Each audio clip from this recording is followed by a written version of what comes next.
But is there one, or maybe, is there one thing that really comes into your mind when you think about it? One band or one? I was really into this band. I mean, I was into a lot of stuff. A lot of the things that I'd worked on were not like things that I really was into.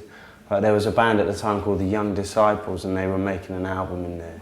Okay. And that was the music that I was into, you know, the stuff that I was buying in the shop. So that was really, you know, that was kind of very different to be working on something that I really respected the people that were doing it. But a lot of other things I got into, like, you know, there was a session with like Scott Walker, which was amazing, you know, and I wasn't into the music, but it was incredible to be on the session and to just see them, you know, all these amazing musicians and the way that they approached making the record, you know. It was fascinating. Well, I did a session that Brian Eno was working on once. It was really interesting. And there's a lot of cool people. I mean, it was really fascinating just to watch how differently people worked. And because we were like the lowest of all the people in the room, you know, you just sit in the corner until somebody asks you to do something. You just sit there and listen and watch, and so you see everything. You see people doing great things, you see people being ridiculous, people falling apart, people being assholes, you know. But you just what, you know, it's just fascinating. Yeah. And did you have to have a degree or something? No.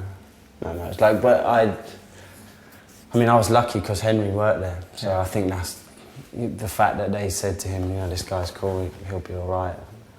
And well, you were saying then you got into music making yourself?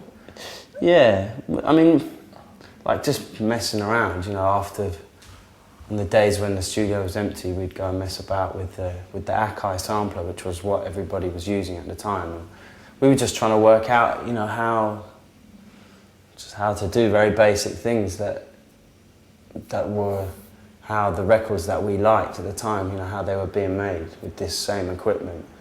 So we would bring in our records and just make loops and play a little something on top of it, and it was, you know, I'd be happy just to listen to that for 10 minutes, you know, once we did just listen to a loop with a couple of a bass line and some synth part or something. But what was then the first song you really, well, you were thinking, well, now we're getting somewhere? I don't know, we used to do kind of more dancey things, you know, we used to do like sort of housey tracks. And there was a couple of those. I mean, we didn't do anything with them, but there was a couple of them that I thought, this is as good as some of the stuff that I'm buying, you know, I'm sure it is, or better, you know. But we didn't have any sort of real confidence or... I mean, we made like 50 white labels, and I gave 2, 3 out to my friends, and now I still have like 40 of them somewhere. So Stick onto them then. Huh? Stick onto them. Yeah, I mean, it probably sounds a bit kind of weird now, but... And then I think the first thing really was when we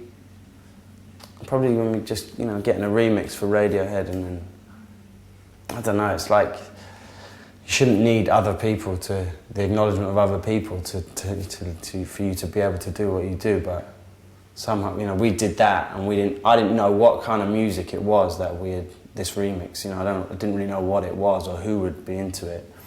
But then a few people were playing it, and like I would meet people and they'd say, oh yeah, you know, you did that thing, I really like that, and kind of different people who are into different music, and then from that, you know, we got some calls to do other remixes and stuff. Yeah, I think Lamb Chop, Len Griffith you did. Yeah, that was a bit later on.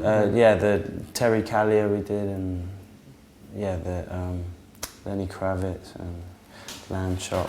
I mean, we only did like 5 or 6, and in that time we were making tracks for ourselves as well. I think that gave us kind of the confidence to start to believe that, yeah, okay, maybe we could do some of our own stuff. You know.